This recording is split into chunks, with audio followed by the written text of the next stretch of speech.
गुरु साक्षात् परब्रह्म तस्मै श्री गुरवे नमः. जयाचा जनी जन्म नामार्थ झाला, जयाने सदा वासनामार्थ केला. जयाच्या मुखी सर्वदा नाम कीर्ती, नमस्कार त्या ब्रह्म चैतन्य मूर्ती. सद्गुरुनाथ महाराज की जय. जे भवसागर तरले ते सद्गुरु हृदयी बसले. म्हणून माझे प्रेम जडले श्री महाराजांच्या व्यक्तिमत्वावरील विशेषाने. जैसे वृक्षाचे केवळ जळाने शिंपिता मूळ, फांद्या पानांसह सकळ वृक्ष होतो टवटवीत. समुद्रावरी करिता स्नान, सर्व तीर्थांचे लाभे पुण्य. रसास्वाद लाभती पूर्ण, चाखता एका अमृतासी. तैसे वारंवार सद्गुरूंसी नमस्कारिले मी आदरेने. जे माझिया मनोरथासी पूर्ण करीती कृपेने. कारण अपराध हा या ठाई माझा वेगळाच असे काही. जो मी येथ करू पाही श्री महाराजांच्या व्यक्तिमत्वाचे आकलन. ही कामे ना झेपणारी, हेही न आणिता विचारी. ते साहस करण्यापरी प्रवृत्त झालो व्यर्थ मी. पाहता वास्तविकपणे जेथे सूर्याचे प्रकाशने, तेथे काय काजव्याने आपली शोभा मिरवावी. अहो आकाशात अवटाळावे, परी त्याहूनही मोठे व्हावे. म्हणून हे कार्य करवे माझ्या शक्ती बाहेरचे. परी मज यावया धीर, येथ एक आहे आधार. की अनुकूल सद्गुरु मजवर, ऐसे म्हणतो विनयाने. वस्तुतः मी जरी मूर्ख, हातून घडतो अविवेक. तरी पुढे मार्गदर्शक संत कृपेचा दीप आहे. प्रगट होता सरस्वती, बोलता ये मुक्या प्रती. ही सद्गुरूंची सामर्थ्य शक्ती, तेथे माझे कर्तृत्व काय आहे. कामधेनू ही ज्याची आई, त्यासी अप्राप्य काहीच नाही. म्हणून मी व्यक्तिमत्व आकलण्यासाठी मीही झालो प्रवृत्त. आता घडेल जे जे न्यून, ते ते करून घ्यावे पूर्ण. आधीच होता मज लागून, क्षमा त्याची करावी. तुम्ही जैसे बोलवाल, तैसेच मी बोलीन बोल. बाहुलीच्या चेष्टा सकळ, सूत्राधारे चालती. सद्गुरूंचा अनुग्रहित मी श्री ब्रह्मानंदांचा असे दूत. आता आपण मजप्रत, भूषवावे हवे कसे, भूषवावे हवे कसे. हे आपल्या पुणे आरती मंडळाचं अमृत महोत्सवी वर्ष आहे.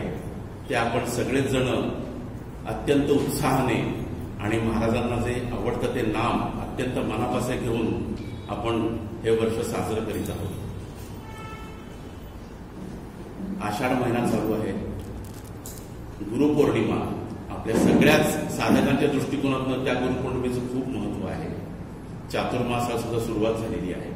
या सगळ्याच औचित्यावरनं आपल्या महाराजांविषयी आपण जाणून घ्यावं. त्या अनुषंगाने महाराजांचं व्यक्तिमत्व कसं होतं,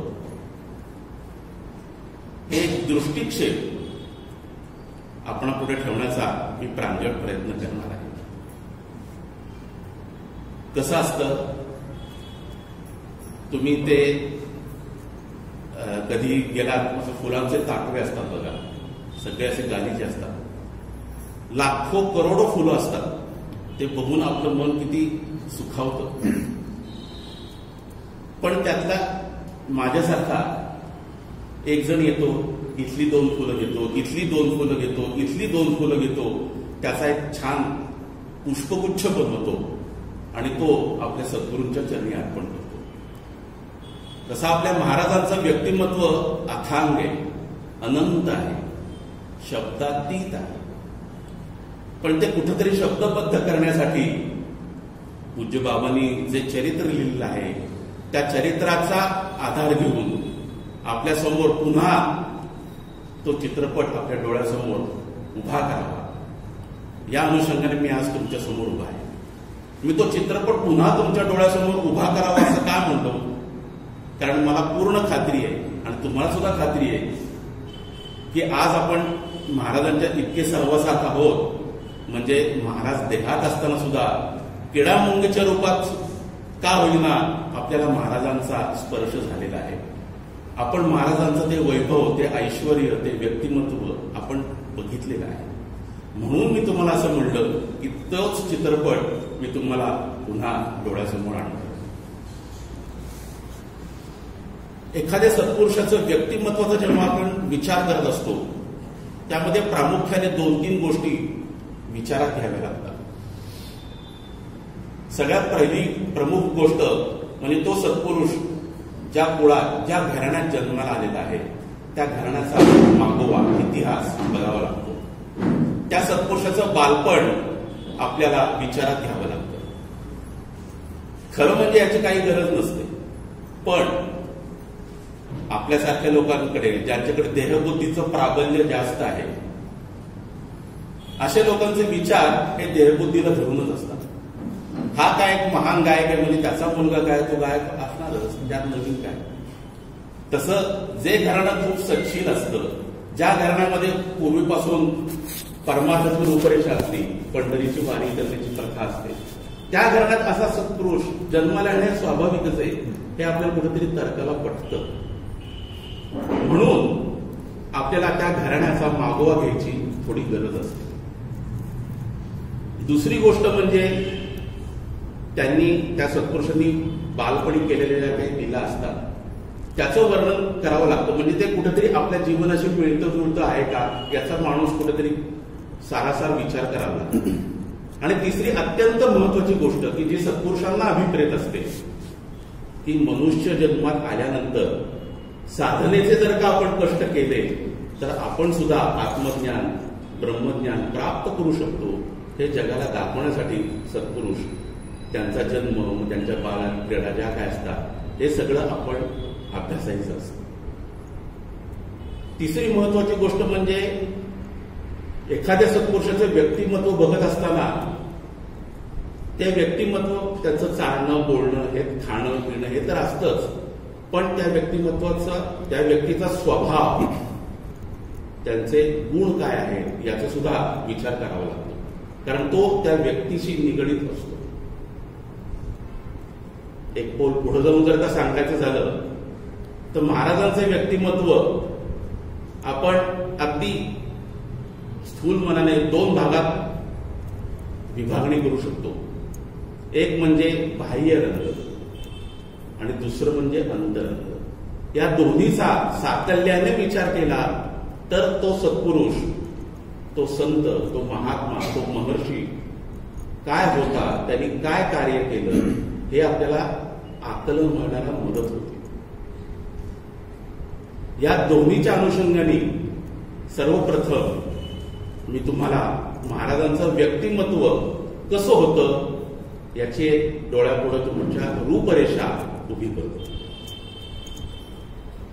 महाराजांची उंची साधारणपणे 5.5 फूट, वजन अंदाजे 150 पाऊंड, गोरा रंग होता, भव्य कपाळ, सरळ नाक होतं, अवयव असे घट्ट भरलेले होते, चेहरा थोडासा अरुंद होता महाराजांचा, जीवणी मोठी होती, तुटका कान, पांढरे शुभ्र दात आणि भुवयांच्या खाली चमकणारे ते तेजस्वी डोळे. ही महाराजांच्या उत्तम अंगाची ठेवण होती. महाराजांच्या चेहऱ्यावरच असं विलक्षण तेज होतं, विलक्षण. की जे तपश्चर्येने आलेलं असतं. ब्रह्मानंद बुवा म्हणतात ना, मंद स्मितरून मंदिर स्थापित इंदिरा रमण. ते महाराजांचं मंद हास्य, ते मंद स्मित हास्य प्रत्येक साधक आपल्या हृदयामध्ये, हृदय मंदिरात त्यांनी ते जपून ठेवलेलं होतं आणि ते ठेवल्यामुळेच त्याला नामाची गोडी लागली. वयाच्या साधारणपणे 25व्या वर्षापर्यंत महाराजांची शरीरयष्टीची सडसडी होत होती, सडपातळ होते महाराज. पण पुढे गोंदवल्यात स्थिरावल्यानंतर महाराजांचं जरा थोडं शरीर जरा थोडं स्थूल झालं, पोट जरा सुटलं होतं. महाराजांचे आजी आजोबा महाराजांना गणपती या नावाने हाक मारे. त्यांचे आई वडील रावजी गीताबाई गणू अशी प्रेमाने हाक मारत. गावातील लोक, मित्रमंडळी महाराजांना गणू बुवा असं म्हणायचे. उत्तरेकडची लोक तर महाराजांना दख्खन के महाराज असं म्हणायचे. आपल्यासारखी सगळी शिष्य मंडळी श्री महाराज असं म्हणायचे. तुकामाई महाराजांना माझा बाळ असं म्हणायचे.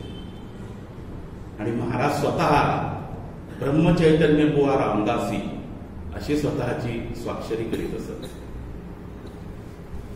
साधन काळात महाराजांचा वेश जो होता तो मुख्य म्हणजे कमरेला लंगोटी, बाकी शरीरावर काही नसायचं.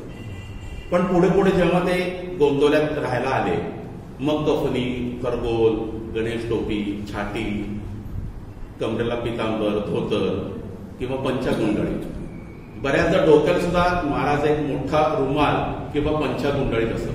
त्यांच्या हातात नेहमी एक रुमाल असायचा, पायात खडावा असायच्या आणि मुखात अखंड रामनामस्मरण असायचं. थोरल्या राम मंदिरात तो जो कोच ठेवलेला आहे ना, आपण गेलो की दर्शन घेतो, त्या कोचावर तक्क्याला टेकून महाराज बसलेले असायचे. वामनराव ज्ञानेश्वरी हे महाराजांचे कपडे सांभाळे. महाराजांची दिनचर्या म्हणजे ते जेव्हा गोंदवल्यात असायचे तेव्हा सर्वसाधारणपणे दिनचर्या महाराजांची कशी असायची, तर पहाटे 5:30-6च्या दरम्यान महाराज उठायचे. शौच मुख मार्जन वगैरे सगळं झालं की त्या कोचावर येऊन तक्क्यावर बसायचे. मग महाराजांना जी भेटायला मंडळी आलेली असतात आपल्यासारखी, त्यांच्याशी महाराज संवाद साधायचे, हितगुज करायचे. साधारणपणे सकाळी 9च्या दरम्यान नाथ भागवतातील एखादी ओवी महाराज निरूपणासाठी घ्यायचे. 1.5-2 तास त्याच्यावर महाराज निरूपण करायचे. त्याच्यानंतर मग मंदिरात ऊन पाण्याने किंवा ओढ्यावर थंडगार पाण्याने आंघोळ करायचे, संध्या करायचे. मग पुढे 12 वाजता रामरायाला नैवेद्य झाला की सगळ्यांच्या बरोबर 12-12:30 पर्यंत महाराज जेवायला बसायचे. जेवण झाल्यावर थोडीशी विश्रांती घ्यायचे. पुन्हा 3-3:30च्या दरम्यान पोथी वाचन, संध्याकाळच्या दरम्यान दिवे लावण्याच्या दरम्यान रामरायाची आरती व्हायची, थोडसे पंचपदी भजन व्हायचं. पुन्हा रात्री सगळ्यांसाठी मिळून जेवण व्हायचं 9-9:30च्या दरम्यान. असं सगळं करत करत 11-11:30 रात्रीचे कधी वाजायचे हे कळायचंच नाही. महाराजांची निश्चित अशी काही दिनचर्या नव्हती, कारण कुठल्या दिवशी काय लचंड पुढे समोर येईल आणि महाराजांना ते निस्तारण्यासाठी त्यांचा किती वेळ जाईल हे कोणालाच सांगता यायचं. बरं, महाराज सुद्धा इतके अवलिया होते की ते आपणून काही ना काहीतरी लचंड काढायचे.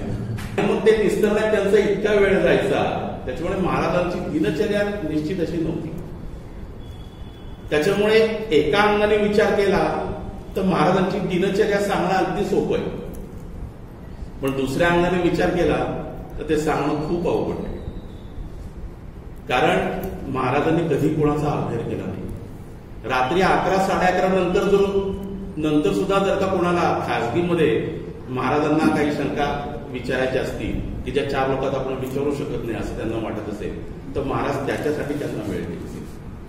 मग त्या चर्चाला किती वेळ लागेल काही सांगता येत नाही. मग 12-12:30 जेव्हा महाराज अंथरुणावर झोपायला जायचे तेव्हा सुद्धा गुप्तपणे महाराजांना भेटायला येणारी लोक होती. महाराज त्यांच्यासाठी सुद्धा वेळ द्यायचे. म्हणजे पहाटे उठल्यापासून रात्री झोपेपर्यंत महाराजांना फुरसत अशी नव्हतीच कधी. महाराज पोहण्यात अत्यंत पटायचे होते, तरबेज होते महाराजांचं पोहणं. म्हणजे ज्याला पोहता येत नसायचं अशाला या तीरावरून त्या तीरावर त्याला लीलया घेऊन जायचं महाराज. काय महाराजांची पोहण्याची कला असेल बघा. तसंच महाराजांना घोड्यावर बसण्याची सुद्धा कला अवगत होती. तुम्हाला माहिती आहे महाराजांकडे बत्ताशा घोडा होता. कुठलाही प्राणी असो, महाराजांनी एकदा त्याच्या पाठीवरनं हात फिरवला ना की तो प्राणी त्याचा वश व्हायचाच. सगळे प्राणी मुकी जनावर महाराजांवर अगदी निर्व्याज प्रेम करायचे. इंदोरला एक पांढरा शुभ्र अरबी घोडा होता, अरबी. त्याचे असंच महाराजांवर प्रेम होतं. खूप महाराजांवर प्रेम करायचा. महाराजांचं थोडे दिवसाचं इंदोरचं वास्तव्य झाल्यानंतर महाराज त्याला भेटायला आले. त्याच्या पाठीवरनं हात फिरवला, त्याची पाठ थोपटली आणि त्याला म्हणले, बेटा आता मी उद्या जाणार बरं का. तर त्या घोड्याच्या डोळ्यात सुद्धा पाणी आलं आणि तो महाराजांचा अंग चाटू लागला. विचार करा, त्या मुक्या प्राण्याला सुद्धा महाराज समजले होते. महाराज पळण्यात आणि झाडावर चढण्यात तितकेच तरबेज होते.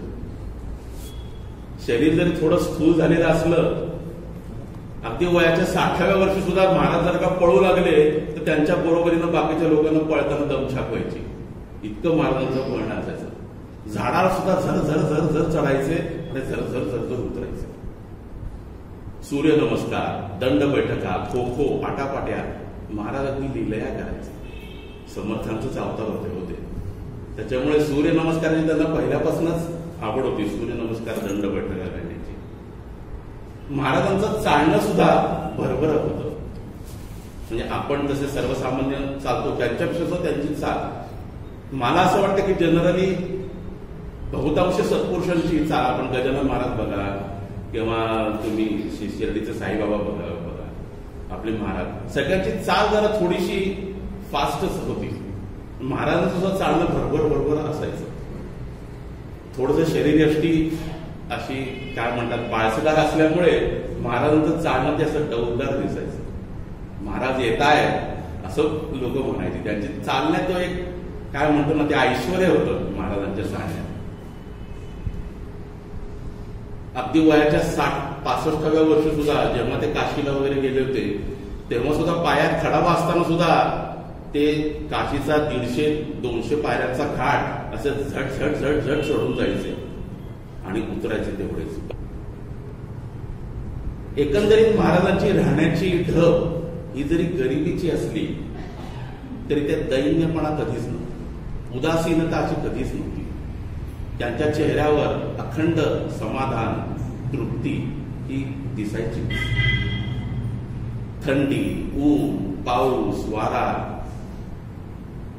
याचा महाराजांना कधीच त्रास झाला नाही आयुष्यात. थंडी वाजली तर महाराजांनी कधी कोणाकडे पांघरून मागितलं नाही. भूक लागली तर कधी कोणाकडे मला खायला द्या असं महाराज म्हणाले. तहान लागली तर कधी कोणाला मला पाणी द्या गोडभर असं मला कधी. अमुक एक गोष्ट मला हवी हा शब्दच महाराजांच्या डिक्शनरीत नव्हता. या सगळ्या शरीराच्या आणि एकंदरीत ते दिवसभर जे काही श्रम करायचे शेतात वगैरे जे काही काम करायचे त्यामध्ये त्यांचं खाणं मात्र अगदी थोडं असायचं. म्हणजे लोकांना सुद्धा प्रश्न पडायचा, अहो महाराज तुम्ही एवढे कष्ट करता, तुमच्या चेहऱ्याकडे बघून वाटत नाही की तुमचा आहार एवढा अगदी मिता असेल. पण महाराजांचं कारण काय असतं की नामानीच त्यांचं इतकं पोट भरलेलं असायचं की लोक आपले म्हणताय रामरायाला नैवेद्य दाखवलं तर त्यातले आपले 2 घास खायचे, एवढंच ते जेवण असायचं. बाजरीची भाकरी, तिखट आमटी, पिठलं, आंबट घट्ट दही, भात हे महाराजांच्या आवडीचं जेवण होतं. महाराजांचं जेवण 2 वेळा, आपल्यासारखं नाही नाश्त्याच्या आधी गोळी घ्यायची म्हणून राहते हा प्रकार नव्हता. दुपारी 12-12:30 दरम्यान आणि रात्री 9-9:30 दरम्यान ती सुद्धा सगळ्यांची जेवणं झाली. सगळ्यांना आकंठ तृप्त होईस्तोपर्यंत महाराज जेवायला वाढायचे आणि मग स्वतः जेवायला बसायचे. महाराज बसताना सुद्धा अर्ध पद्मासनात बसायचे. आपण आता जनरली आपण मांडी घालून बसतो, म्हणजे आपले पायाचे जे तळवे असतात ते जमिनीला चिकटलेले असतात. पद्मासनात काय असतं, आपण ते तळवे आपल्या दोन्ही मांडींवर घेतलेले असतात. पण अर्ध पद्मासन म्हणजे काय, त्यातला एकच पाय हा मांडीवर घेतलेला असतो आणि एक पाय खाली सोडलेला असतो. महाराजांची ही ढब होती बसायची. बसले पटकन की असे अर्ध पद्मासनात बसायचे. वयोमान परत्वे महाराजांना चष्मा सुद्धा लागला होता. काही वाचण्यासाठी, म्हणजे दासबोध असेल किंवा असे कुठले ग्रंथ वाचण्यासाठी महाराज नेहमी चष्मा वापरतात. महाराजांचं अक्षर हे अत्यंत वळणदार होतं, सुबक होतं. महाराजांचं अक्षर स्वच्छ होतं आणि त्यांना सुद्धा जे कोणी असं स्वच्छ लिहायचे, व्याकरणात शुद्ध व्याकरणात लिहायचे, म्हणजे आणीतलानी पहिला, पाणीतलानी दुसरा, हे जे त्यांना महाराज त्यांची अत्यंत प्रशंसा करायचे की वा अक्षर छान आहे, वळणदार आहे, त्याचं अत्यंत मनापासून कौतुक करायचे. महाराजांना लहान मुलांबद्दल तर विशेष प्रेम होतं. मुलं म्हणजे देवाघरची फुलं, हे खरंच प्रत्यक्षात महाराज जाणून होते. लहान मुलांबरोबर महाराज खेळायचे, विट्टी दांडू, आट्यापाट्या, लगोरी, हे महाराज त्यांच्यावर लंगडी, त्यांच्याबरोबर खेळायचे. वयाचं भान विसरून त्यांच्यात रममाण व्हायचे. त्यांना रामकृष्णाच्या गोष्टी सांगायचे. गावातल्या कुठल्याही माणसाला वाटलं की महाराजांनी आपल्याकडे यावं, तर ती गावातली लोक काय करायची, आपल्या घरातल्या किंवा आपल्या शेजार पाजाराच्या लहान मुलांना महाराजांकडे पाठवायची. महाराज त्यांच्या कुठल्याही आता महत्वाच्या उद्योगात असले आणि ती लहान मुलं गेली, ओ महाराज चला ना आमच्याकडे, बर बाबा चलतो म्हणायचं. एखादं वासरू पुढे जायला आले की गाय कशी मुकाट्याने मागणे येते ना, तसं महाराज सगळं सोडून त्या पोराच्या मागं मागं मागं ते म्हणतील तसं त्यांच्याकडे जायचे. महाराजांना कवितेची आणि गोड गळ्याच्या गाण्याची अत्यंत आवड होती. महाराज उत्तम कवी होते. महाराजांनी रचलेली पदं आपण बऱ्याच जणांना आपल्याला माहिती आहे. महाराज स्वतः तो उत्तम कविता करायचेच, पण दुसऱ्यांनी जर का कोणी कविता केली असेल आणि तो जर का म्हणला महाराज मी काही कविता केली, तर महाराज अरे अरे वा बस बस म्हणायचे. त्याची अगदी तन्मयतेने त्यांनी केलेली ती कविता ऐकायचे आणि त्या कवितेचा परामर्श घ्यायचे आणि त्या कवितेतून काही ना काहीतरी बोध त्याला सुचवायचे. महाराजांची ठेवणच होती, जो कोणी येईल त्याला येणं केणं प्रकाराने महाराज बरोबर परमार्थ सन्मुख करायचेच. महाराजांना गोड गळ्याच्या गाण्याची आवड होती. ज्या अभंगामध्ये अत्यंत प्रेम आहे, अत्यंत करुणा भरलेली आहे, ज्या अभंगामध्ये भगवंताचं स्मरण आपल्याला होईल, असे अभंग, अशा चाली, साध्या सोप्या चाली तुम्ही आठवा, असं महाराज आवर्जून सांगायचे. महाराजांच्या वाणी अवताराचा तुम्हाला माहिती आहे. चिंतामणीला जेव्हा स्थापनेसाठी महाराज गेले होते, तेव्हा महाराजांनी अभंग लिहिलेला आहे तिथे. महाराज इतके गोड गायचे की ते महाराजांचं अभंग ऐकता ऐकता लोक देहभान विसरून जायचे, कारण तो अभंग अत्यंत हृदयातून यायचा. असे बसल्या बसल्या महाराज मारुतीरायाचं सुंदर चित्र काढायचे. साक्षात मारुती अवतारच होत्या, त्यामुळे त्यांना इतके सहज लिहिल्या चित्र काढायचे. आपण कधी थोरले राम मंदिरात गेलो आणि तो थोरले राम मंदिरासमोरचा जो मारुती आहे महाराजांनी, त्या मारुतीकडे बघितलं तर असं वाटतं की महाराजांनी हाताने बनवलाय हा मारुती. काय कला असेल महाराजांच्याकडे, काय त्या हातामध्ये तो मृदूपणा असेल. ते मारुती म्हणल्यावर त्याचे गाल इतके मऊ कसे, हा मला अजून सुद्धा प्रश्न पडतो.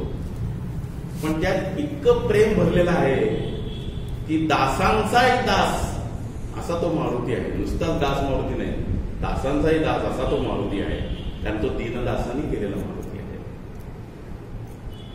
महाराजांना भजनाची आवड होती.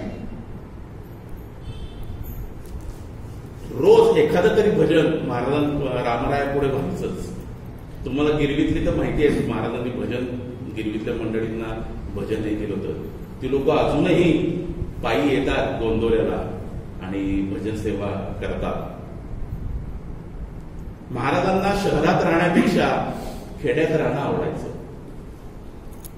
आत्ता तर शहर म्हणजे काय म्हणायचं, त्या काळी एवढं त्या काळी खेडत असेल म्हणजे शहर म्हणायचं, तरी सुद्धा महाराजांना ते आवडत नव्हतं. विचार करा, असं मस्त शेतात भरपूर कष्ट करावे, झाडाखाली विश्रांती घ्यावी, आजूबाजूला शेळ्या, मेंढ्या, कुत्री, कोंबड्या, 4 लोक आहेत, सगळ्यांच्या बरोबर बसून गोपाळकाला असतो तसा आपण प्रसाद घ्यावा.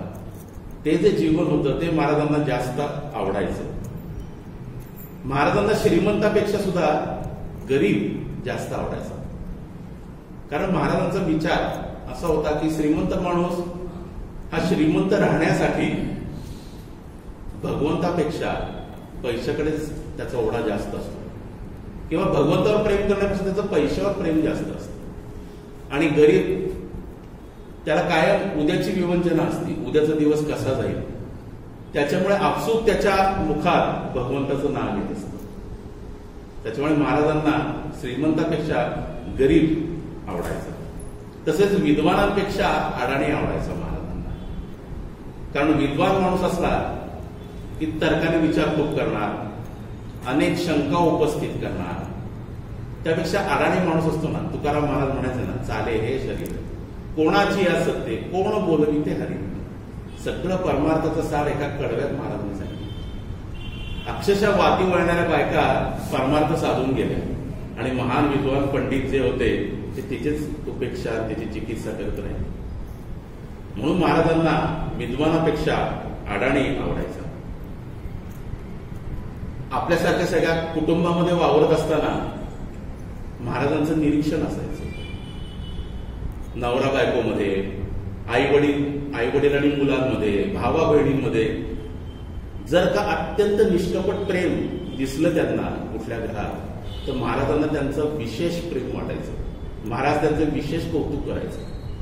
ते म्हणायचं खरंय, असं भावा बहिणींमध्ये, नवरा बायकोमध्ये, मुलांत आणि आई वडिलांमध्ये असं इतकं निरपेक्ष निर्भेळ प्रेम पाहिजे.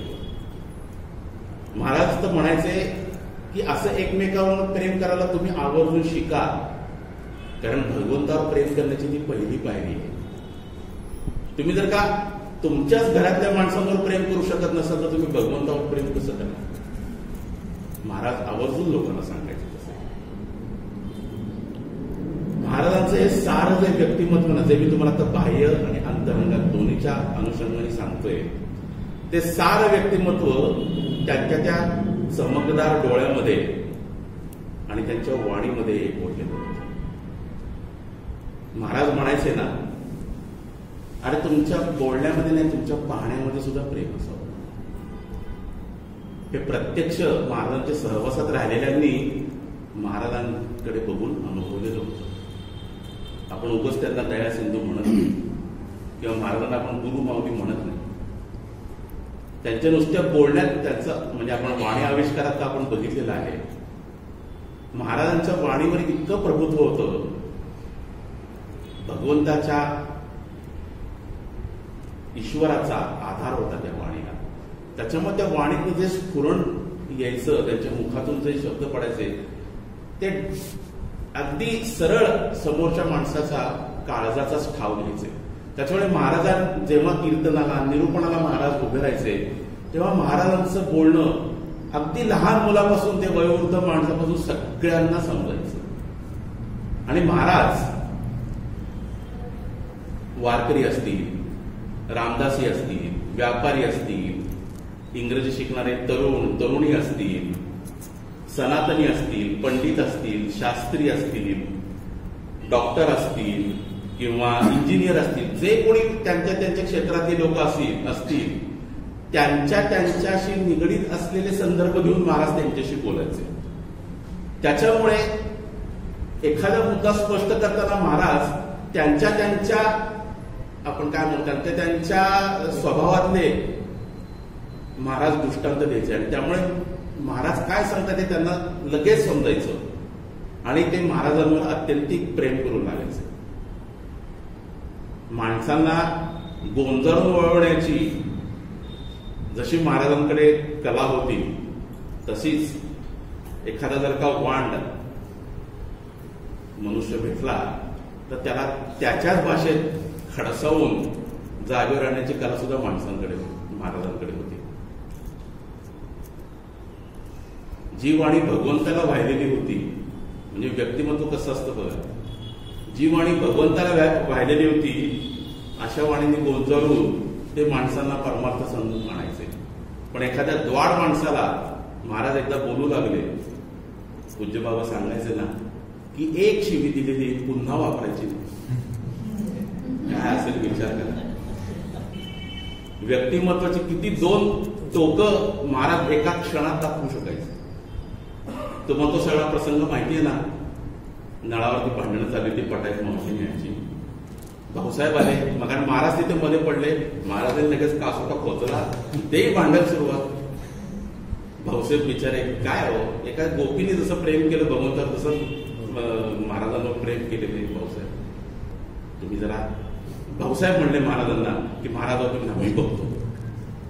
भाऊसाहेबांच्या मनात विचारलं की अरे महाराज की शांत दयामूर्ती, आणि आता एवढे कसे काय चिडले, एवढा कसा काय पारा, एवढा लाल बुंद कसा काय झाला चेहरा. हा त्यांचा मनात विचार यायचा अवकाश. तितक्याच शांततेने महाराज मागे वळले, भाऊसाहेबांना म्हणले भाऊसाहेब हा राग गळ्याच्या वर आहे म्हणले. काय असेल हो त्या सत्पुरुषाचं खरंच. आणि असे सद्गुरू आपल्याला भेटले आहेत, आपण किती नशीबवान आहोत विचार करा. भगवंताकडे वळवण्यासाठी वाणीची सर्व शक्ती त्यांनी पणाला लावली, कामाला लावली. आणि त्याच्यामुळेच तुम्ही महाराजांची प्रवचनं बघा, महाराजांच्या वाणी अवतारातले सुद्धा ऑडिओ आहेत, त्या ऐका तुम्ही, किती गोड आवाज आहे बघा महाराजांचा. त्या समुद्राचा खोलपणा, हिमालयाची उत्तुंगता आणि गंगेची पवित्रता त्यांच्या वाणीमधनं दिसते बघा आपल्याला. अत्यंत वृक्ष असलेला वेदांत तितक्याच सोप्या भाषेत सांगण्यासाठी त्या वाणीवर किती प्रभुत्व असावं लागेल याचा विचार करा. ब्रह्मानंद महाराज आणि डॉक्टर कुर्तकोटी म्हणायचे ना की महाराजांचं निरूपण झाल्यानंतर आम्ही जेव्हा खोलीत यायचो आणि महाराजांनी आज निरूपणात काय सांगितलं याचा जेव्हा आम्ही विचार करायचो, मग डॉक्टर कुर्तकोटी म्हणायचे अरे हा सगळा वेदांत आहे.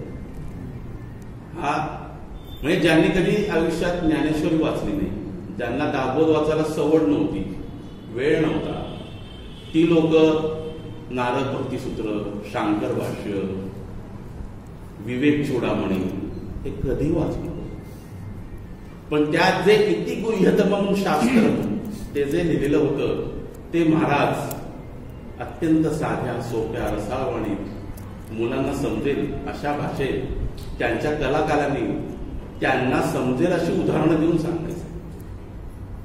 काय असेल त्या वाणी ताकद विचार करा. इतके सगळे त्या वाणीचे गुण होते तरी सुद्धा आपण म्हणतो ना तो एक शिरपेचा अजून एक मुकुटमणी होता, म्हणजे त्या वाणीला विनोदाची जोड होती महाराजांच्या बोलण्यामध्ये. महाराजांचा स्वभाव हा अत्यंत विनोदी होता. त्याच्यामुळे महाराजांचं निरूपण असं कधी गंभीर, असं एक तत्वज्ञानाच्या दृष्ट्या फैरी झाडल्या असं कधीच व्हायचं नाही. हसत खेळत सगळ्यांना सामावून घेत कधी तास 2 तास 3 तास निरूपण झालं लोकांना कळायचंच नाही. देहभान विसरायचे महाराज लोक महाराजांचं निरूपण ऐकतात. मोगरा कसा उमलला की त्याचा वास येतो, तसा एखादा विषय लोकांना समजून सांगण्यासाठी महाराज विनोदाचा आधार घ्यायचे दृष्टांताच्या रूपाने, आणि मग सगळीकडे हाशा पिकायचा. त्यांनी तो विषय सुद्धा लोकांपर्यंत पोहोचायचा. आणि तो विषय संपवून महाराज दुसऱ्या विषयात जरी गेले तरी लोकांकडनं तो विषय विसरला जायचा, पण तो विनोद मात्र आयुष्यभर लक्षात राहायचा. एवढी त्या विनोदाची ताकद होती.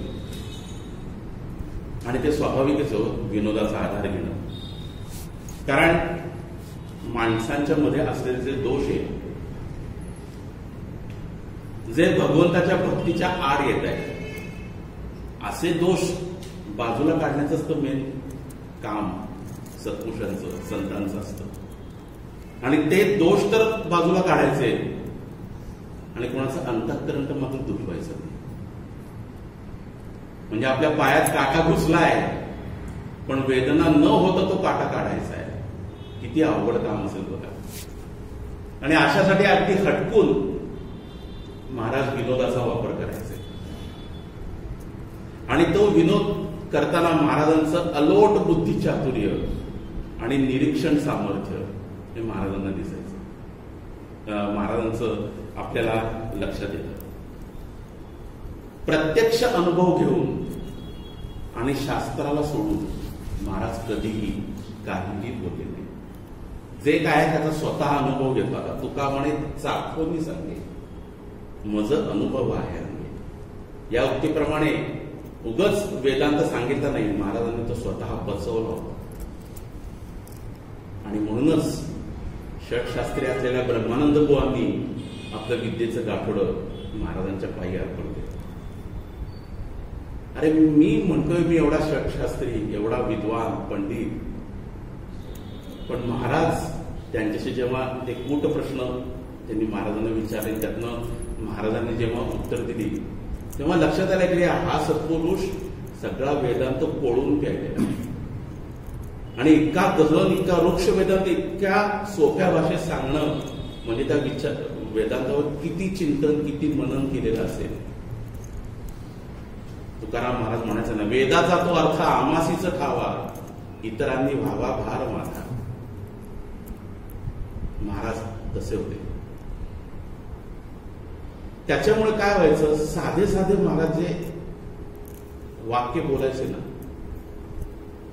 ती परमार्थाची सूत्रच असायची, ज्याला आपण बोधवचन म्हणतो. महाराज एकाशी साधणारा योग तो योगी, किंवा जी मुळी नाहीच ती माया, किंवा संत म्हणजे चालते बोलते देव आहे. किती साधी सुंदर सहज वाक्य. जेथे नाम तेथे माझे प्राण, महाराजांचं अखेरचं शब्द आहे. हे आपल्या अंतःकरणात ठसलं ते एक शब्द. महाराजांचं अंतरंग त्यांच्या वाणीतून जितकं प्रकट झालं तितकं अन्य कुठल्याच याच्यातून अंतरंग महाराजांचं प्रकट नाही झालं. महाराज मूर्तिमंत त्यागमूर्ती होते. म्हणतात ना, काम, कांचन आणि कीर्ती. अगदी मोठमोठ्या साधकांपासून सगळ्यांनाच या तीन गोष्टींनी, काम, कांचन आणि कीर्तीनी अगदी वश करून घेतलेलं असतं. कोणी कामामध्ये तरी अंध झालेला असतो, कोणी पैसा मिळवण्याच्या मागे तरी लागलेला असतो, किंवा कोणी लौकिक मान सन्मान याचा तरी अंकित झालेला असतो. वित्तेषणा, लौकेषणा, दारेषणा आपण बघतो. पण संपत्ती, वैभव, ऐश्वर्य, मान सन्मान सगळ्या गोष्टी पायाचे लोळण घेत असताना सुद्धा अत्यंत तुच्छतेने त्यांना बाजूला सारून जीवन कसं जगावं हे महाराजांनी आपल्याला दाखवून दिले. महाराज खरोखरीच त्यागमूर्ती होते, पण म्हणून त्यांनी आपल्या या त्यागाचं कधी बंड केलं नाही. मी कसा त्यागी आहे, मी कसा योगी आहे, मी कसा विरक्त आहे, हे महाराजांनी कधीच कुणाला ठसवून सांगितलं नाही. महाराजांच्या आचरणातूनच लोकांना ते समजत गेलं की महाराज कसे होते. महाराजांना प्रवासाची आवड होती. काय म्हणायचं ना, पायाला भिंगरीच महाराजांच्या. कारण आत्मज्ञान झाल्यानंतर लोकोद्धार करायचं सद्गुरूंनी जबाबदारी दिलेली होती. समर्थ संप्रदायाची पताका सगळीकडे महाराजांना न्यायची होती. त्याच्यामुळे एके ठिकाणी राहून चालणारच नव्हतं. वयाच्या 12व्या वर्षापासून वयाच्या 45 वर्षापर्यंत महाराजांनी कल्पनातीत प्रवास केला. आधी संबंध भारतभर महाराज हिंडलेले आहेत पायी. ते सगळे हिंडत असताना प्रत्येक ठिकाणचं सामाजिक जीवन महाराजांना जवळून बघतात आणि त्याच्यामुळे लोकांना समजून सांगताना किंवा लोकांमध्ये नक्की काय अडचण आहे हे ओळखून त्यांना मार्गदर्शन करायला महाराजांना हा प्रवास, कारण या प्रवासाने जी एक निरीक्षण आणि जी एक वेगळी दृष्टी महाराजांना मिळाली त्याचा फायदा जेव्हा ते गोंदवल्यामध्ये स्थिर झाले तेव्हा त्यांनी लोकोद्धारासाठी केला. महाराज स्वतः कधी असे लिहायला बसत नसत, कोणाकडनं तरी लिहून घ्यायचे, पण कोणाकडनं तरी लिहून घेतलेलं असलं त्यांचा तो सांगण्याचा ओघ मात्र चालू असायचा आणि तो माणूस महाराजांनी सांगितलेले टिपणं लिहून घ्यायचा. ते झाल्यानंतर महाराज ते स्वतः वाचित असत, त्यांनी दिलेलं बरोबर आहे का किंवा त्याच्यामध्ये त्याला काही अजून काही राहिलं असलं काय असेल तर महाराज त्याला सुधारणा करायला सांगायचे. हिंदी असेल, कन्नड असेल, म्हणजे तेलुगू आणि संस्कृत या भाषांवर महाराजांचं प्रभुत्व होतं. महाराजांनी जाणून बुजून कुठला ग्रंथ लिहिला, कारण महाराज म्हणायचे की आत्ताचा काळ हा एखाद्या सत्पुरुषाला ग्रंथ लिहिण्यासाठी अनुकूल नाही, कारण हे विज्ञान युग आहे. इथं चिकित्सेवरच जास्त भर दिला जातो. त्याच्यामुळे त्या सत्पुरुषांनी त्या ग्रंथामध्ये काय सांगितलेलं आहे याचा अभ्यास करून त्याचं आचरण करण्यापेक्षा त्या ग्रंथात काय चुकीचं आहे का, काय त्यात काय खोडी काढता येईल का याच्यावरच माणूस आपली बुद्धी खर्च करत असतो. म्हणून महाराजांनी ग्रंथ कधी लिहिले नाही. पण परमार्थात असलेल्या लोकांच्या गैरसमजुती, अंधश्रद्धा, त्यांचा खुळेपणा हा मात्र कटाक्षाने बाजूला करण्याचं काम महाराजांनी अहोरात्र केलं. त्याच्यामुळे काय झालं, काही लोकांनी महाराजांची स्तुती केली, काही जणांनी निंदा केली, काही लोकांनी महाराजांना आदराने वागवलं तर काही जणांनी महाराजांना तुच्छतेने वागवलं. काही जण महाराजांना व्यवहारी म्हणाले, लबाड म्हणाले, ढोंगी म्हणाले, भोंदू म्हणाले, गर्विष्ठ म्हणाले. तरी पण महाराज या सगळ्या सुखदुःखाच्या, स्तुती निंदेच्या, मान सन्मानाच्या पलीकडच्या अवस्थेला गेलेले होते. तुर्यातीत अवस्था जी आपण म्हणतो त्या अवस्थेत आले होते. महाराज देहावर कधी नसायचेच, त्याच्यामुळे समोरच्या माणसाचं सुखदुःख महाराजांना कधी जाणवलंच नाही. महाराज म्हणायचे ना, तो कसा वागला याचा मी कधीच विचार केला नाही, त्याच्यासाठी मी काय केलं पाहिजे याचाच महाराजांनी जन्मभर विचार केला. जन्मभर गीतेमध्ये भगवंतांनी त्या स्थितप्रज्ञाची लक्षणं सांगितली, ती सर्व अगदी यथार्थ महाराजांना लागू पडतात.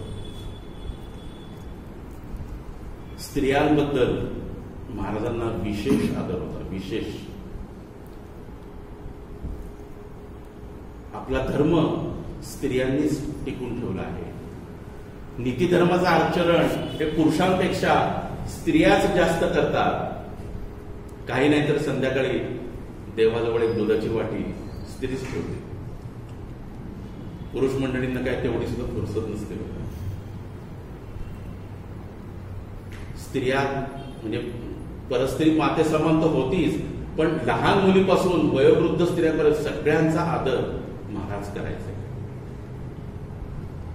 आईच्या प्रेमाविषयी जर का कोणी महाराजांना विचारलं आईबद्दल तर महाराज सद्गतीत व्हायचे, त्यांचा कंठ दाटून यायचा.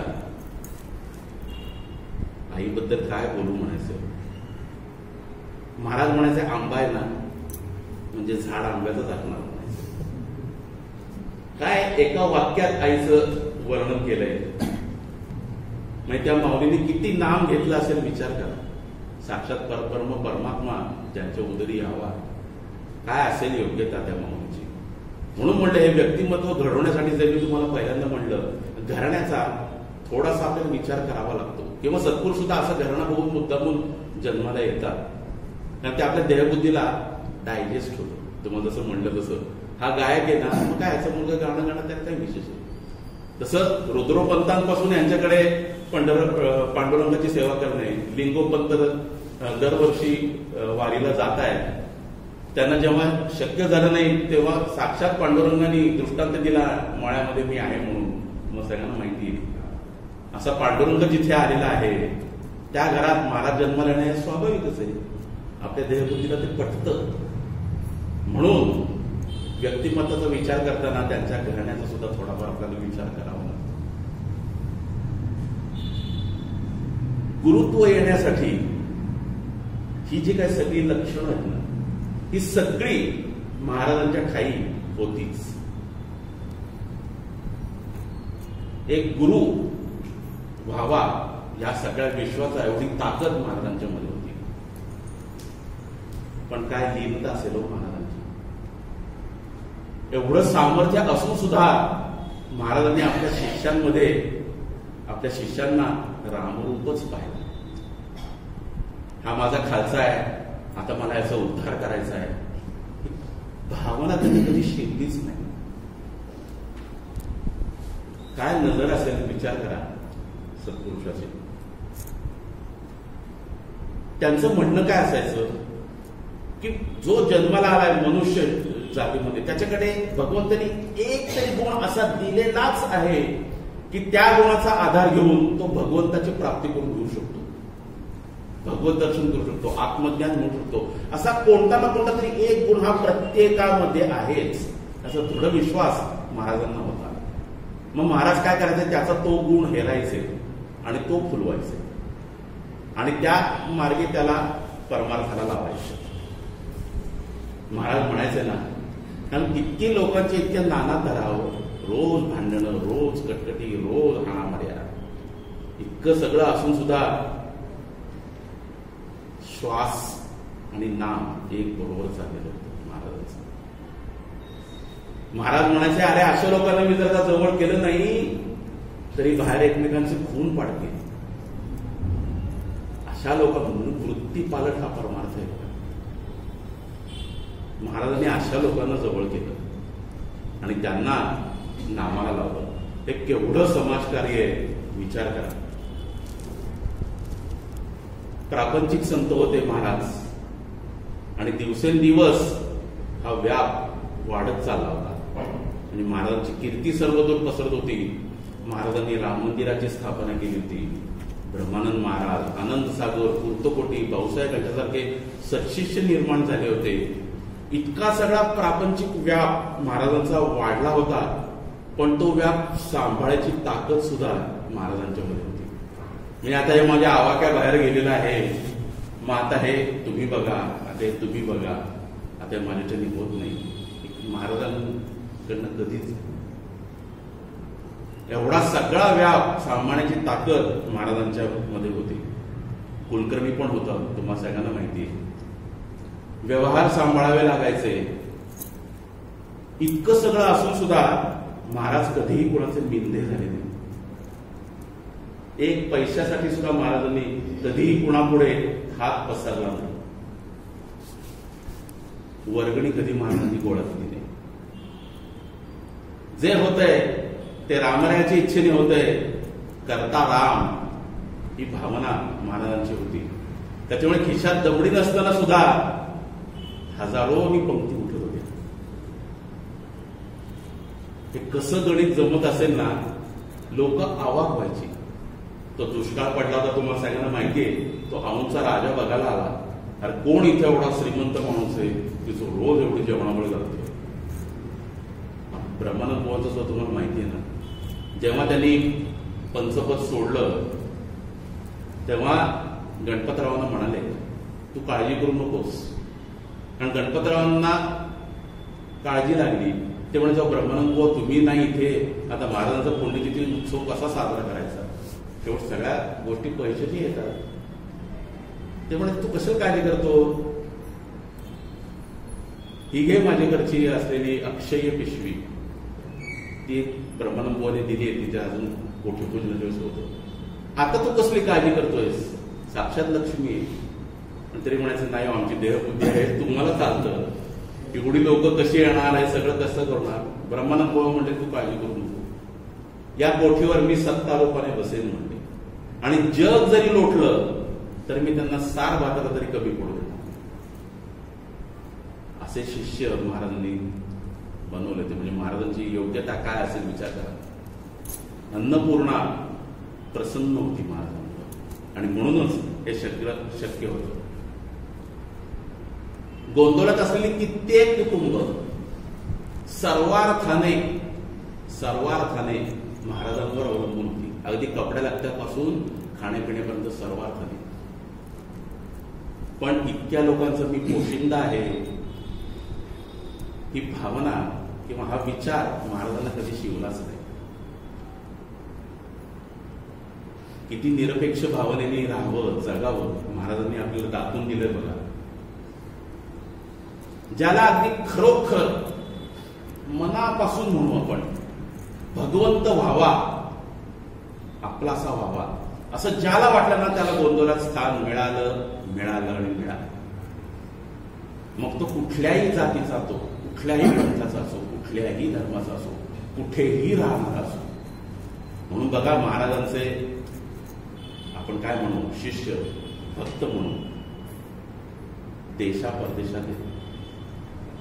कारण ज्याला वाटलं ना की नाही मी आता भगवंताचं व्हायला पाहिजे, त्याला गोंधळात स्थान मिळालंच.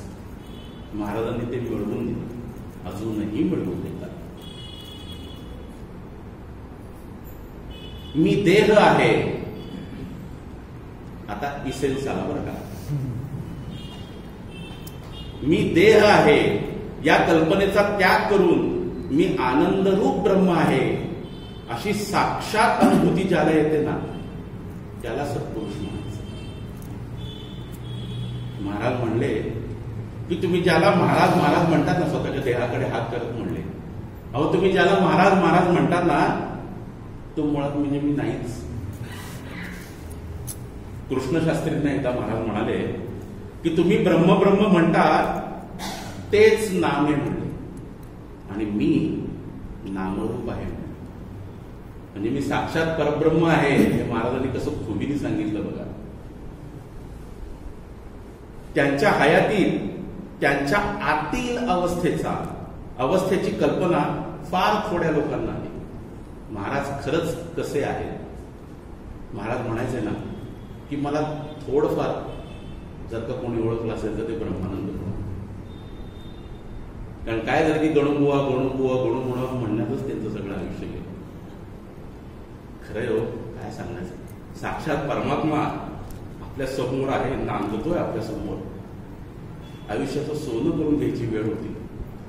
कित्येकांनी ती दवडली देहबुद्धीचं प्राबल्य असेल. म्हणून महाराज म्हणले ना की अरे मला हिंगजिऱ्याचं गिऱ्हाईक केशर कस्तुरी. मग मी दुकान काढले केशर कस्तुरीचं आणि तिथून विचारतात हिंगजिरे आहेत का तुमच्या. कसं देऊ म्हणले त्याला. कशी खंत वाटली असेल त्या परमात्म्याला विचार करा. कुणी त्यांची पूजा केली तर कुणी त्यांचा तिरस्कार केला. कुणी स्तुती केली तर कुणी त्यांना शिवीगाळ केली. पण हा सारा प्रकार तुमच्या आणि आमच्या दृष्टीने घडला. ते स्वतः अविचल आणि निर्विकार राहिले. खऱ्या साधकाला ते ब्रह्मज्ञानी महात्मा दिसले. प्रेमळ भक्तांना ईश्वर प्रेमाने भरलेले ते संत वाटले. दुःखी माणसांना आधार देणारे ते आपले मायबाप आहे असं वाटायचं. तर अडचणीत सापडलेल्या प्रापंचिकांना अगदी हमखास धावून येतील असे आपले पाठीरागे, आपले आप्त असे वाटले महाराजांना. पण ते स्वतः काय होते, कोण होते हे धड महाराजांना सुद्धा नीट सांगता आलं नाही की मी कसा आहे, मी कसा होतो. पूज्य बाबांनी अगदी या शब्दात दिले, मी तसंच तसं लिहून आणलंय. पण ते स्वतः काय होते, कोण होते हे त्यांनाच धड सांगता आले नाही. त्यांच्या वागण्यात काहीतरी विलक्षण होते यात शंका नाही. त्यांनी अनेक माणसांना मोठ्या खुबीने ईश्वर सन्मुख केले आणि नामाच्या नादी लागले. काय पूज्य बाबांची लिखाण आहे बघा, काय विचार आहे त्याच्या महाराजांबद्दल. ब्रह्मानंद बुवांना विचारलं ब्रह्मानंद बुवा काय म्हणले हो महाराजांबद्दल, की पंढरपूरचा पांडुरंग पण हा दगड नाही, आपले महाराज माणूस नाही. आहा, त्या माणसाने काय ओळखलं बघा महाराजांना. महाराज म्हणजे प्रत्यक्ष राम नाही म्हणायचे, प्रत्यक्ष राम. महाराज म्हणजे दया सिंधू. त्यांच्या व्यक्तिमत्वाबद्दल ब्रह्मानंद महाराजांचा विचार बघा. आनंदसागर महाराज काय म्हणले, की श्री महाराज म्हणजे जीवाला वासनेच्या घाणीतून बाहेर काढून नामाचे स्नान घालणारा प्रत्यक्ष मारुतीचा अवतार म्हणजे महाराज. डॉक्टर कुर्तकोटी अंतरंगाचे शिष्य ते महाराज. भगवंताला शरण कसे जावे ही दिव्य विद्या सर्व स्त्री पुरुषांना शिकवून समाधानाचा अनुभव देणारा महर्षी म्हणजे श्री महाराज. शाश्वत समाधानाचा अनुभव देणारा. आणि आपले भाऊसाहेब त्यांना विचारलं तर ते म्हणायचे, महाराज कोण आहेत, कसं करणार म्हणजे आपल्याला ते खरंच कसं करणार, पण ते आपल्याला भेटले, झालं म्हणले. आता आयुष्यात काय मिळवायचंय आपल्याला, काही नाही, काही राहिलंच नाही म्हणजे आयुष्यात मिळवायचे. त्यांना प्राणापलीकडे नाम आवडते, ते घेतले की आपले काम झाले म्हणले. त्यांना अशक्य असं काहीच नाही. काय विचार आहेत बघा भाऊसाहेबांचे. ते म्हणायचे त्यांना एकच, जर का अशक्य असेल एकच गोष्ट, तर ते कुणाचं अकल्याण करू शकणार नाही. कोणी कसाही असो. आपण त्या आरती म्हणतो ना, महाराजांचं जे सगळं वर्णन आहे त्यात तुम्ही बघा महाराजांचं होता दृष्टा दृष्टी अवधी सृष्टीच्याकडे मोडून नास्तिक बुद्धी लावी भक्तीच्या वाटे. हे सामर्थ्य होतं महाराजांचं. महाराज जन्मजात पुढारी होते, अद्वैतवादी होते, उत्तम शिक्षक होते. सौजन्य आणि प्रेमळपणा तर त्यांच्यामध्ये ओसंडून वाहत होता. महाराज म्हणजे मूर्तिमंत रुजुता. ते फार सुसंस्कृत होते. त्यांना लौकिकाचा, प्रसिद्धीचा, वर्तमानपत्री चर्चेचा आणि व्यासपीठावरील व्याख्यानाचा कंटाळा होता. वकील आणि ज्योतिषी म्हणजे बाय प्रोफेशन या व्यवसायात त्यांना आवडत नसे. अत्यंत साधी वृत्ती, लीनता होती त्यांच्यात, निर्लसता होती. महाराज म्हणायचे आळस, दैन्यपण आणि कष्टीपणा या करंटेपणाच्या 3 खुणा आहेत. माणसाने कधी आळशी राहू नये, कधी दैन्य वाढू नये. आता काय आहे सगळं माझ्याच वाटेला, कसं काय ठेच लागलं तरी हे भगवंता या सगळ्या सृष्टीत तुला मीच दिसलो का, हा शेजारला जाणारा काय नाही दिसलो, काय उपेक्षित थोबडीत मारून घेतले. महाराजांना कधीही आवडायचं नाही. दैन्यपणा महाराजांना अजिबात चालायचं नाही. आणि करंटेपणा, आपण म्हणतो ना एखादा कपाळ करंट असतो, अजिबात नाही. महाराज म्हणायचे ह्या 3 कष्टीपणा, काही नाही, उगाच कष्ट करत बसायचे. पाऊल जातो श्रीमंत साधनांचा. म्हणून महाराजांनी नामाला भर दिला की आता वय झालंय, आता मी कसा वाद येतो, कुठं जाऊ नको, इथं बस. सहजता होती महाराजांच्या परमार्थात सांगण्यामध्ये. संतोष होता, चेहऱ्यावर कायम दिसायचा. आहे त्या परिस्थितीत समाधान, आर्जव, जनप्रियत्व, झाल्या गेल्या गोष्टीचा विसर आणि पुढच्याचा विचार. किती पॉझिटिव्ह थिंकिंग असेल विचार. झालं चल महाराज मी आत्ता कबूल कर रामरायासमोर आणि इथून पुढे भूक करणार नाही म्हणून तुझं सगळं पाप घेतो. काय एखाद्याला सांभाळायचं म्हणजे किती सांभाळायचं. एक कानडीमध्ये म्हण आहे, त्याचा तुम्हाला मराठीत अर्थ सांगतो की माणसाने आयुष्यामध्ये परमार्थाचे किती गप्पा मारू द्यात. मी येऊ केलं, तेव केलं, काकड्याला गेलो, पौर्णिमा केला, काय असेल ते आयुष्यात किती परमार्थ केले ते गप्पा मारा. त्यांनी खरा परमार्थ किती केला ना त्याचा अंत कळाला ना की त्याच्याकडे बघितल्यावर कळतं तो किती शांत आहे का किती तळमळतो. आयुष्यभर त्यांनी काय परमार्थ केलाय त्याचा बरोबर अंत कळाला की कळतं. महाराज तितकेच दानशूर होते.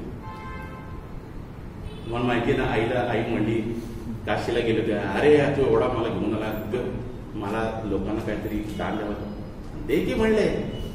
अरे कुठं देतो, तुळशीपत्र ठेवून आणलं म्हणलं घरावर, काय काळजी करू नको म्हणले. गंगा वाहतीये गंगा, फक्त हात असा घाल आणि दे. काय असेल विचार करा. दया सिंधू तो माहिती किती किती किती महाराजांच्या व्यक्तिमत्वाबद्दल आपण बोलावं आणि किती सांगावं. मी या सगळ्याचा जेव्हा विचार करत होतो ना, आता हे सगळं जे मी त्याचं चिंतन तुमच्या समोर मांडलं, ते पूज्य बाबांनी जे चरित्रामध्ये सांगितलेले आहेत, ज्या गोष्टी सांगितल्या त्याचा आधार घेऊन मांडला. आता कुठेतरी शिरीष पण डोकावला पाहिजे ना चिंतनात. हे सगळं जेव्हा मी विचार करत होतो तेव्हा मला जाणवलं हा माझा वैयक्तिक विचार आहे आणि हा आता इथे जमलेल्या साधकांपुरताच मर्यादित आहे.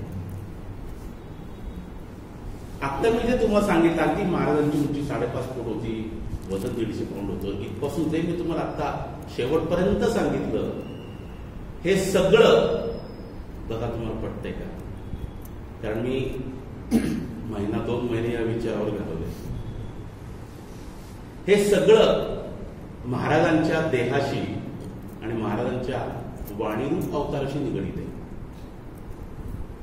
महाराजांच्या देहातलं जर का आविष्कार आपण म्हणलं किंवा देहातलं कार्य जर का म्हणलं तर 1845 ते 1913 ही वयाची 68 वर्ष त्यांचा अवतार कार्य, आणि नंतर 12 वर्षांनी म्हणजे वाणीरूप जे अवतार कार्य झालं ते 1925 ते 1967 ही पुढची 42 वर्ष.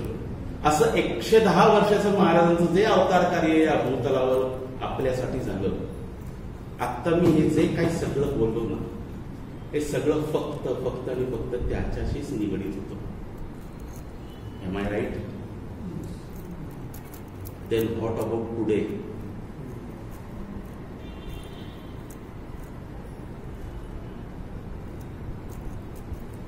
हा विचार आपण चिंतन केलं पाहिजे. महाराज आता सगुण रूपात नाहीये.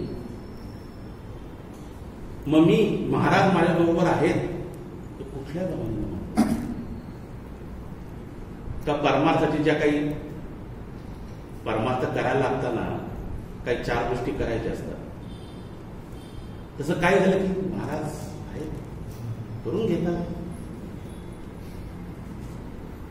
आपलं हे म्हणणं खरंच जे ब्रह्मानंद बुवा, जे भाऊसाहेब, डॉक्टर कुर्तकोटी यांनी जे अनुभवलं महाराजांचं व्यक्तिमत्व, ते व्यक्तिमत्व खरंच मी अनुभवतोय का आपलं उगाच मी 4 लोकात बोलायचंय म्हणून बोलतोय?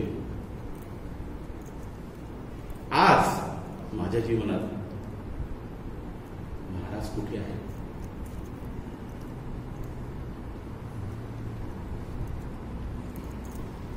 हा अंतर्मुख होऊन विचार करण्याची गरज आहे आपल्याला. महाराज हे सत्तारूपाने आहेत एवढं लक्षात ठेवा.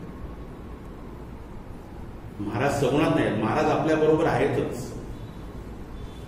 महाराज म्हणायचं ना की जो नाम घेतो तो माझा असो वा नसो, मी मात्र त्याचा आहे.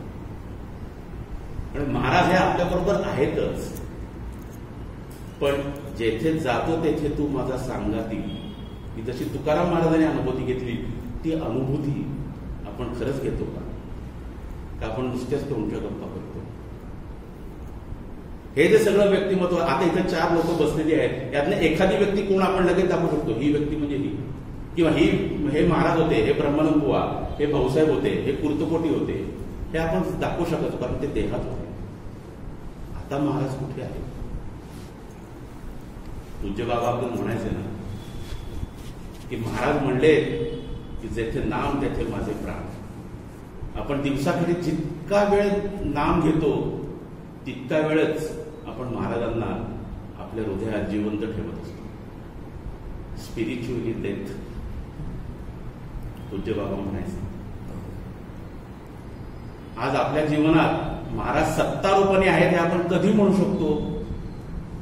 कारण त्यांची सत्ता आपल्याला जाणवली पाहिजे. या नुसत्या तोंडच्या गप्पा नाही, 4 लोकात म्हणण्याच्या गोष्टी नाही. तेवढ्यासाठी अनन्य शरणागती आपल्यामध्ये यायला पाहिजे. आणि हा अभ्यास आपण सगळ्यांनी करणं अत्यंत गरजेचं आहे. आता तुझं म्हणणं सुप्रिय वस्तू नाही माझं कोण, हे नुसतं आर्थिक म्हणण्याचं कडवं नाहीये. किंवा माया विद्या पीळ भरोनी काकडा केला, हे करताना आपलं शरीर पेटलं गेलं पाहिजे, आपलं अंतरंग पेटलं गेलं पाहिजे. महाराज म्हणायचे ना की जो काळजी करतो त्याच्याकडे राहायला मला कष्ट होतो. भाऊसाहेबांचा विचार करावा, म्हणजे आत्ताच्या युगात जे महाराजांचं व्यक्तिमत्व मी तुम्हाला सांगितलं ना, हे त्या 110 वर्षापर्यंत मर्यादित आहे, पास्ट टेन्स आहे, भूतकाळ आहे. आत्ता मला महाराजांना अनुभवायचं आहे, म्हणजे मी काय केलं पाहिजे, तर मी स्वतःला भाऊसाहेबांसारखं बनवलं, मी स्वतःला ब्रह्मानंद बुवांसारखं बनवलं पाहिजे. म्हणजे आपली काळजी जाते आणि आपली काळजी सद्गुरूंना लागते. आता मी 1913 साली देह ठेवणार हे जेव्हा महाराजांनी निश्चित केलं तेव्हा त्यांना ब्रह्मानंद बुवांची काळजी लागली, बाकी कोणाची नाही लागली.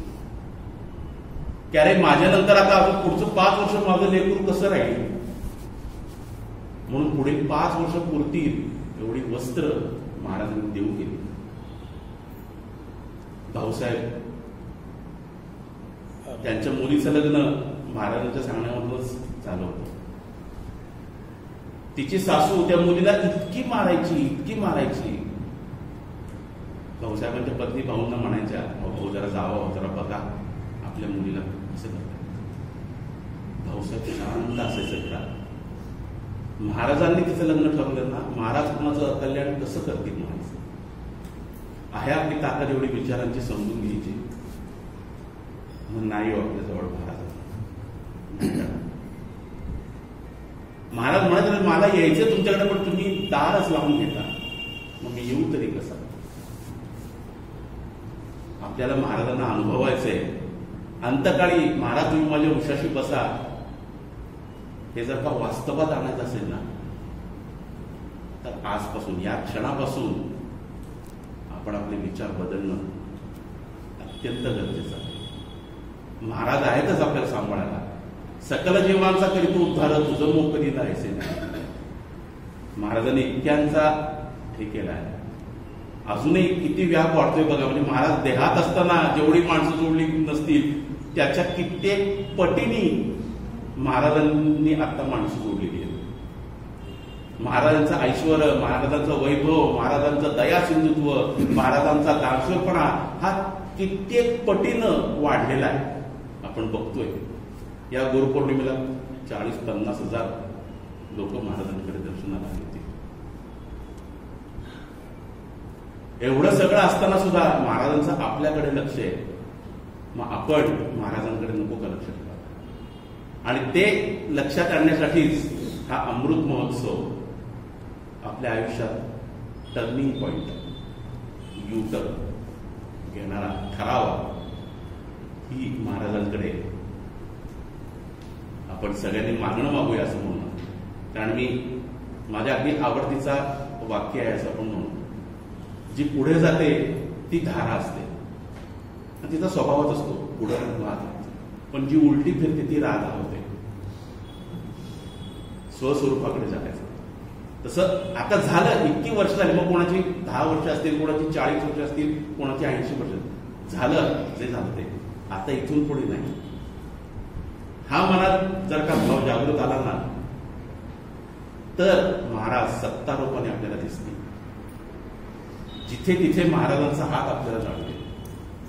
आणि हे जे सगळं आपण जे ऐकलं ते आपण आत्ता सुद्धा अनुभवतो. याच अनुषंगाने आता इथं उपस्थित असलेल्या सर्वांना आणि जे उपस्थित नाही त्यांच्या वतीने सुद्धा मी आपलं समूह मन महाराजांच्या चरणी अर्पण करतो. आणि वेडा वाकुडा काही न परंतु तुझाची म्हणावी.